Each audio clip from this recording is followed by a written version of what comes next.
Mesdames, Messieurs, bonsoir et bienvenue à votre émission La Parole au quotidien. Alors, cette semaine, nous avons toujours le plaisir d'avoir avec nous en studio M. Serge Tidjani, curé du secteur Saint-François de Laval, secteur de la MRC du Rocher-Percé, comme on l'a si bien expliqué à notre dernière émission. Alors, tout d'abord, bonsoir M. Serge. Bonsoir Mirko, et vous aussi, bonsoir. Alors, la semaine dernière, M. Serge, on a très bien expliqué en quoi consiste un jubilé.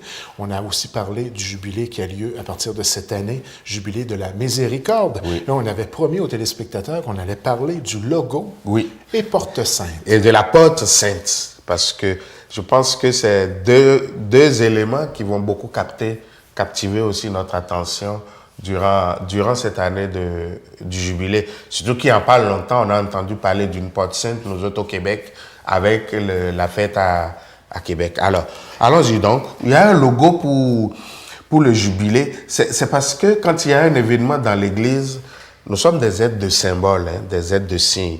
Donc, l'événement qu'on célèbre, on essaie de trouver un symbole ou une parole ou aussi un chant qui mettent tout ça ensemble pour nous donner d'un seul coup d'œil l'essentiel de ce que nous voulons dire dans l'événement qu'on célèbre. Alors cette année, qui est l'année sainte de la miséricorde, on a le logo, on a la devise, on a aussi un chant. Alors, vous pourriez voir en ligne sur notre chaîne le logo parce que ça vaut la peine de le montrer pour en parler. Vous allez le voir quasiment dans toutes nos églises. Alors voilà le logo, l'image, le symbole de cette année que nous allons vivre. Et vous le voyez, voilà notre logo, tout simplement à contempler. Il y a un lien entre la parole, la devise et l'image. Oui, et puis vous voyez, quand on regarde ce logo-là, vous voyez d'abord la parole qui entoure, miséricordieux comme le Père, qui nous vient de l'évangile de Luc, où Jésus, après avoir encouragé ses disciples, ses amis à être bons, conclut en disant « Soyez miséricordieux comme votre Père est céleste ». Comme votre Père céleste est miséricordieux. Donc voilà la parole qui entoure notre logo de l'année de miséricorde.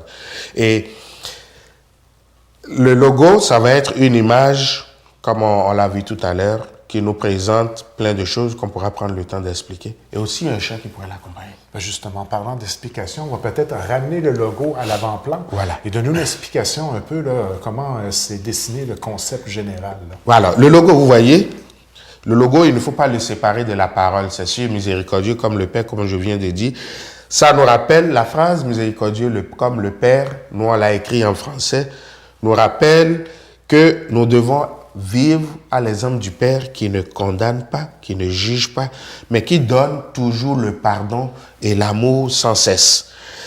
Le logo que nous voyons, il a été monté par un prêtre jésuite qui s'appelle Marko Rupnik.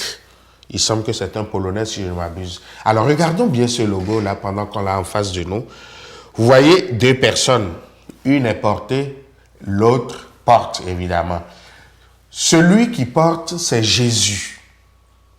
C'est Jésus avec les marques de clous dans la main et dans les pieds. Donc, il porte, et qui porte-t-il? Il porte la personne malade, blessée, qui est l'image de l'humanité. Et c'est une image très ancienne pour dire qui était Jésus. Jésus qui vient porter le monde par amour pour le sauver. C'est une image qui est aussi en lien avec la parabole du bon samaritain, que tout le monde connaît. Le monsieur qui tombe sur la route et qu'on va sauver. Parce que Jésus, en fait, pour nous, il est comme le bon samaritain qui vient porter et sauver l'humanité. Et il y a quelque chose de profond dans cette image-là. Regardez les yeux de celui qui est porté et les yeux de celui qui porte. Il y a quelque chose de commun. L'image revient encore, regardez. Vous voyez, le porteur, Jésus, a un œil en commun, a un œil en commun avec le porté. Alors, pour montrer que Dieu regarde dans la même direction que nous. Et que quand Dieu porte l'humanité, c'est justement pour cheminer avec l'humanité. Et l'image est très forte. Donc, les marques de clous, la couleur blanche de Jésus, le bon berger en même temps, parce que le bon berger porte la brebis, il va la chercher. Alors, tout ça mis ensemble, ça nous montre le lien entre Jésus, qui est le reflet de la miséricorde de Dieu, et l'humanité, qui est cette personne-là. Alors, Jésus porte le monde. On voit les traces de la croix un peu sur les pieds de Jésus, et on voit Jésus qui tient avec ses mains. Et il y a les couleurs qui ne sont pas rien. Les couleurs, d'abord la couleur, on part du pâle à l'opaque. Donc du moins foncé au plus foncé. Pour nous montrer que rien ne peut détruire l'amour de Dieu pour nous. Donc, le symbole lui-même pâle, l'amour de Dieu est tellement si opaque pour nous que rien ne peut le corroder, rien ne peut le détruire. Et ça, c'est bon pour nous les chrétiens de nous le répéter, que rien n'arrête l'amour que Dieu a pour nous. Et en même temps, les mêmes couleurs-là qui partent du foncé dedans vers le plus clair dehors nous montrent comment Jésus nous conduit à la lumière.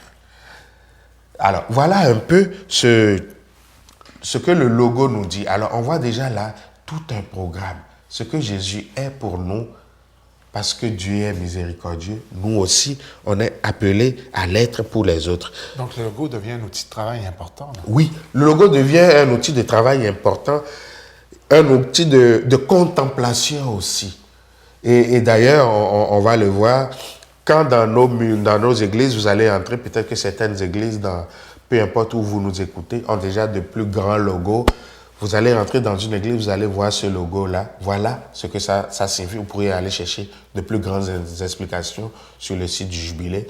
Je ne les ai pas inventées, l'explication que j'ai donnée, je les ai pris.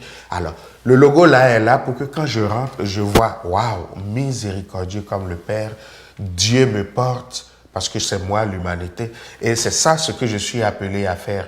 Donc, après avoir fait moi l'expérience de la miséricorde du Père là, je vais faire comme le Père. À mon tour, j'irai porter les autres.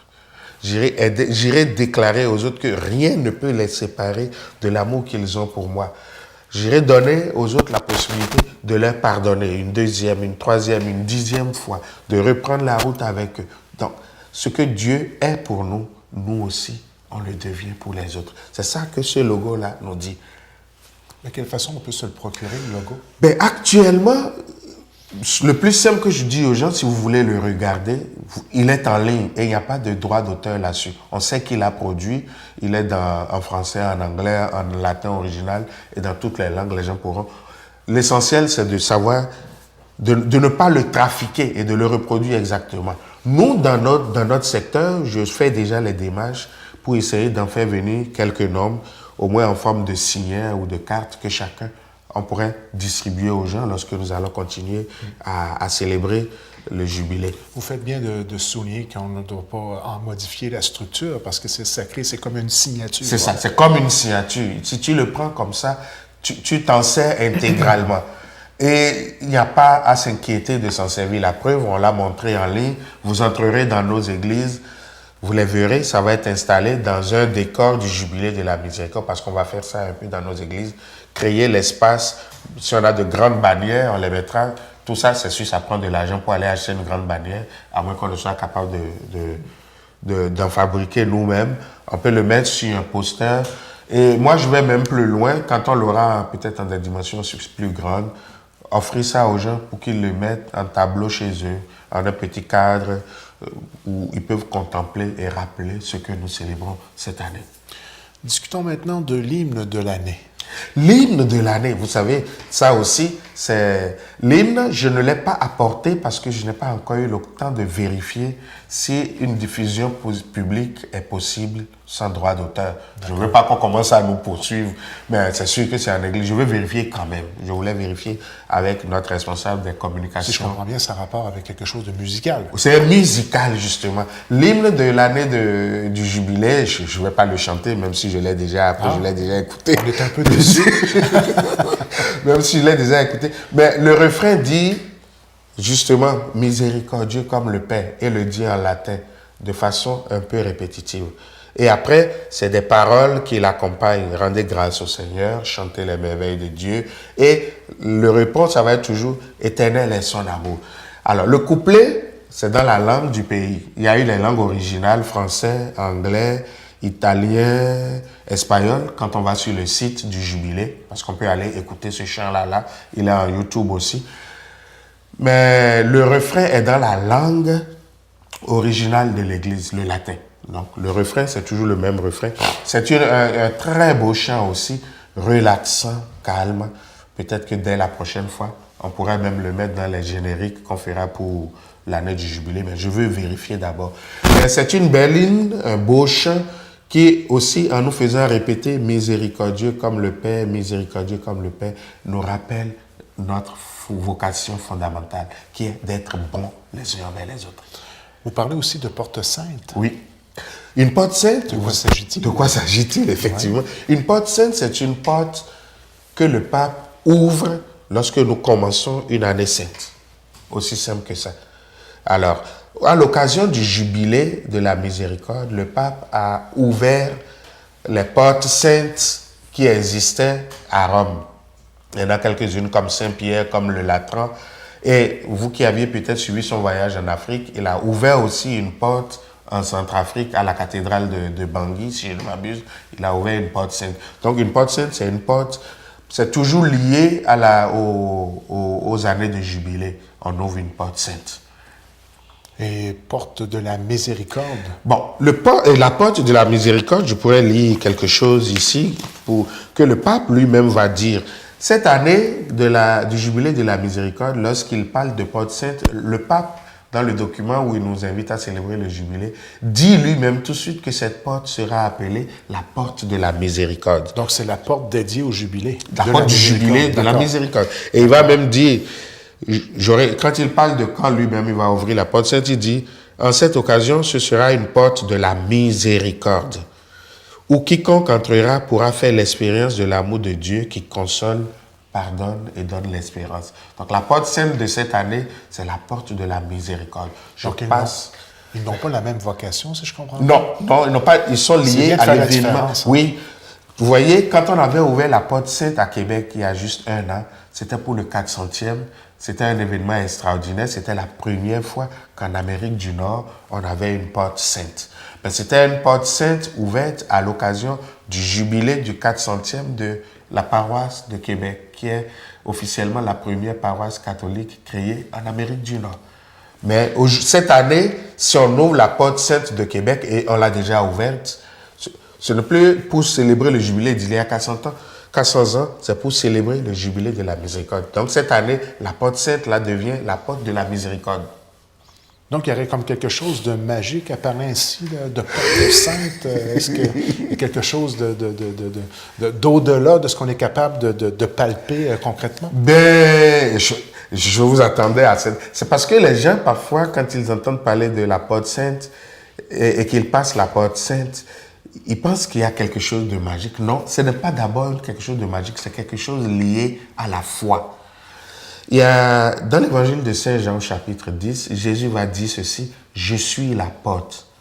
Pour aller chez le Père, il faut passer par moi. » Alors, c'est d'abord ça le premier symbole, le premier sens de la porte.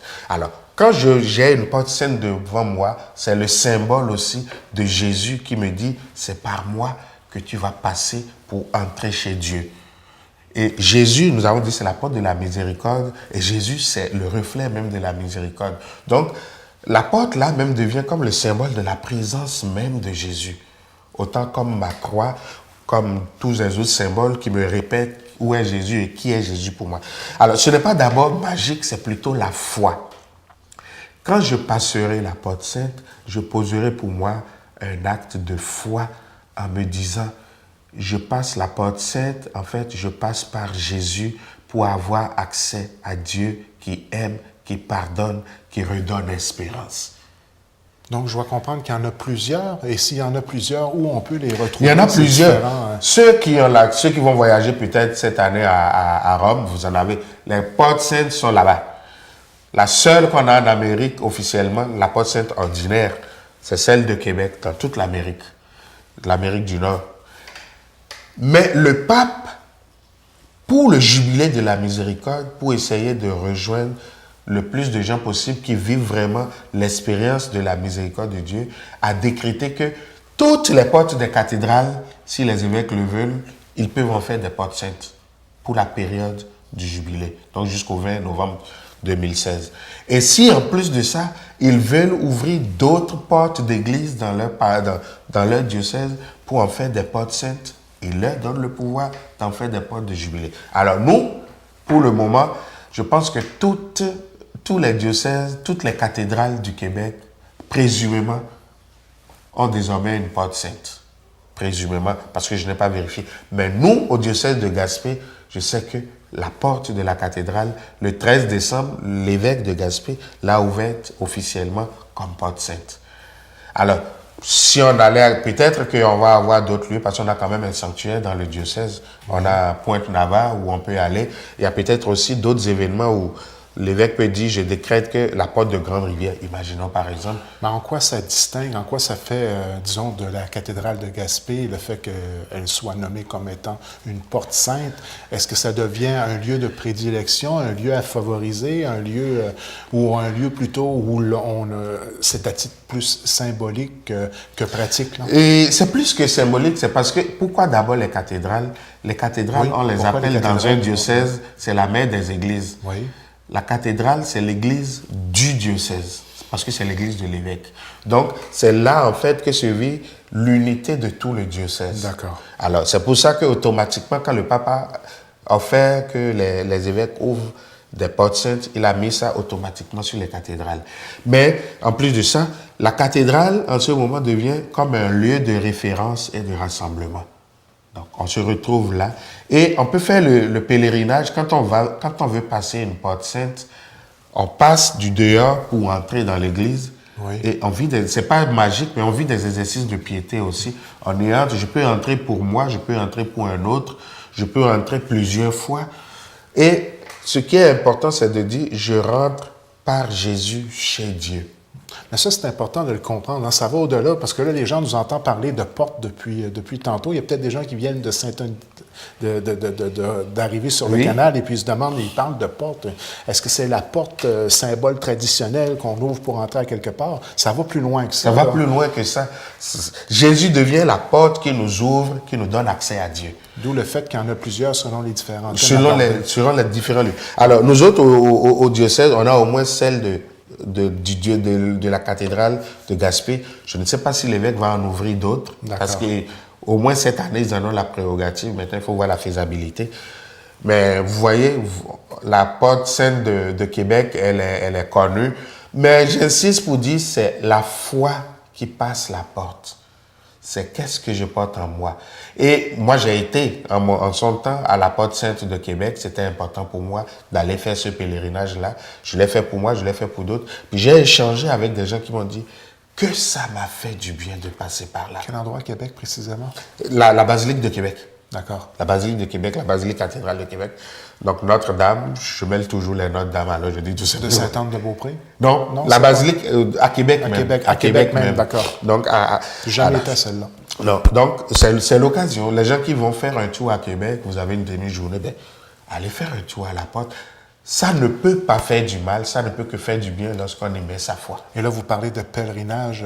Qu'est-ce qui avait été organisé spécifiquement pour votre expérience personnelle? Bon, non, moi, j'étais allé pour mon expérience personnelle, mais pour le 400e de Québec, il y avait beaucoup de pèlerinages. Ah, d'accord. Et d'ailleurs, dans les émissions, pour l'année de jubilé, à un moment, dans les séries d'émissions, j'ai prévu qu'on parle de pèlerinage. Et on aura l'occasion de revenir sur le pèlerinage. On va en avoir un durant la période estivale, non? Exactement. Et on va en parler. On va faire le lien populaire, d'ailleurs. De plus en plus populaire. Le pèlerinage terre et mer. Tout à fait. On va faire le lien avec le jubilé. Donc, ce qui est important pour le moment à retenir pour la porte sainte, c'est le symbole de Jésus qui est porte qui me conduit au Père. Puis on a commencé cette tradition depuis 1423. Ah, oui. C'est pas nouveau. On développe notre foi et c'est des actes qu'on pose. Et si on a une porte pas loin de nous, qu'on le vive dans cet acte de foi-là. Donc, en terminant pour cette semaine. En terminant déjà, je pense que nous embarquons beaucoup dans l'année de la miséricorde, dans le jubilé. Alors, les symboles, c'est des symboles importants pour nous parce que nous sommes des êtres qui utilise, qui touche aussi la matière. Donc, Jésus, symbole, la porte sainte, Jésus, qui nous conduit au Père. Le logo du jubilé, Jésus, qui me porte et qui me demande d'être miséricordieux comme le Père, donc moi aussi à mon tour qui porte. Alors, pour faire court cette semaine, nous entrons dans le fin fond du jubilé de la miséricorde. Prenons conscience que les autres ont besoin que nous les portions. Ça, c'est important. Et prenons aussi conscience que parfois, nous aussi, on a besoin d'être portés par les autres.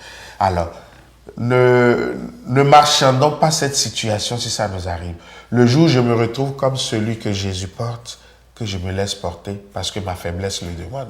Le jour, c'est moi qui ai la force et qui ramasse l'autre qui est faible sur le chemin, que je le porte, mais que je le fasse toujours en lien avec ma foi et avec la conviction que c'est Dieu que je suis en train d'imiter. Alors, je vous souhaite une bonne semaine, une semaine remplie de miséricorde, où je vous demande d'être miséricordieux, miséricordieuse, comme le Père à l'image de Jésus. Bonne semaine à vous et que le Dieu miséricordieux vous accompagne.